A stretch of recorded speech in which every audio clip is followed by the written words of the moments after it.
All right, so today we're going to break down this absolutely massive global project from Mr. Beast, who, as you know, is one of the biggest creators on the planet. He's using that platform to go after a really fundamental problem in education. And let's just start with the problem itself, because the numbers are just staggering. We're talking about over 200 million kids who don't have a safe place to learn. Not just no school, but no safe school. That's the crisis at the heart of this whole thing. So when you're steering down a problem that huge, what do you even do? Well, the answer here was pretty direct and honestly totally unique. Use a gigantic online audience to fund and build real change, right from the ground up. The goal they set was simple to say, but kind of crazy to actually pull off. The plan was to build 10 brand new schools all around the world, a move designed to completely change the game for kids in those communities.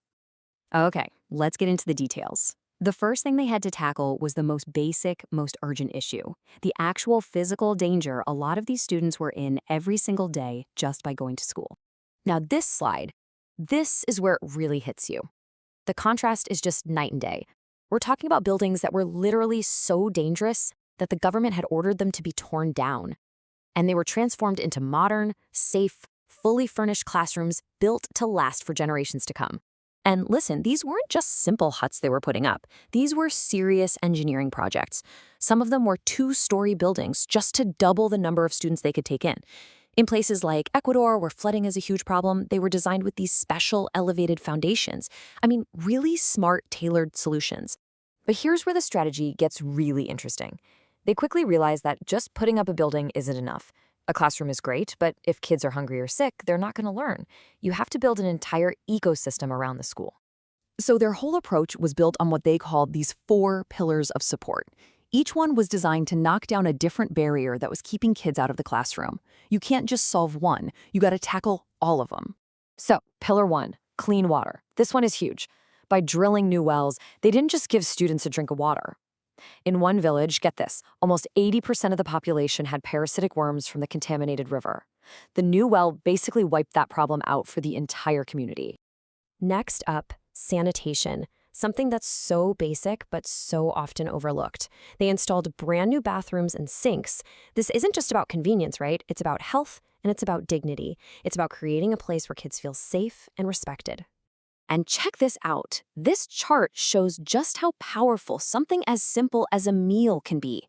They set up a free lunch program guaranteed for 5 years. And the result? Attendance immediately shot up by 10% and just kept climbing. It turns out a free meal is a pretty powerful reason to come to school.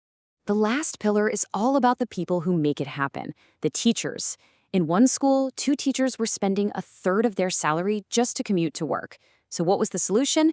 They built them a brand new home right next to the school. Just incredible. Okay, so they've built the schools, they've set up the support systems, but they didn't stop there. The project started to look beyond the school walls to tackle even bigger, systemic problems that were holding the whole community back. For example, one of the schools built in the US was completely different. They partnered with Lowe's to create this amazing outdoor learning center. Why? Because a lot of research shows that for neurodivergent kids, learning outside in nature is way more effective than being cooped up in a classroom. And this is what I mean when I say they went beyond the classroom. They started building critical community infrastructure. I mean, they built a town its first ever high school. They replaced a dangerous bridge. They got a school bus so kids didn't have to walk on dangerous roads. They even gave a principal who had been working out of her car for a decade her very own office. All right, so after all that, what does this actually look like on paper? Let's talk numbers, because they are pretty staggering, both in terms of the money spent and the lives changed.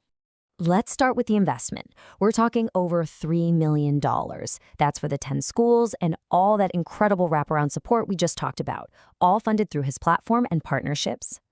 But money is one thing. The real payoff? It's the people.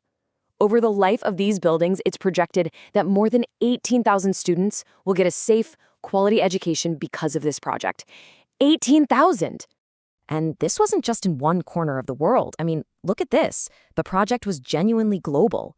There was a big focus in Ghana, yeah, but they also built schools across 4 different continents: Mexico, Ecuador, India, the US.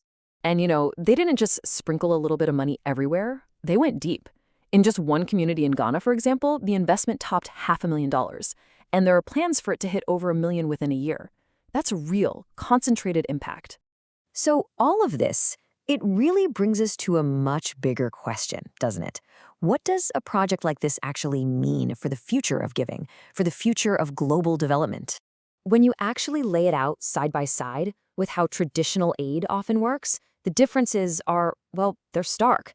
It's not focused on one single issue, it's holistic. It's not slow and bogged down in red tape, it's incredibly fast and direct. And it's not funded by distant donors, it's funded by a massively engaged online community.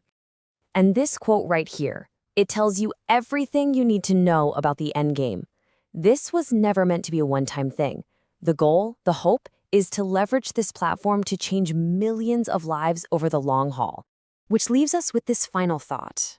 A project of this size, with this kind of scope, driven by a content creator, is this a fluke? Or is this a fundamental shift? Could this direct, audience-funded, all-in approach be a powerful new model for how we tackle some of the world's biggest problems? It's a heck of a question to think about.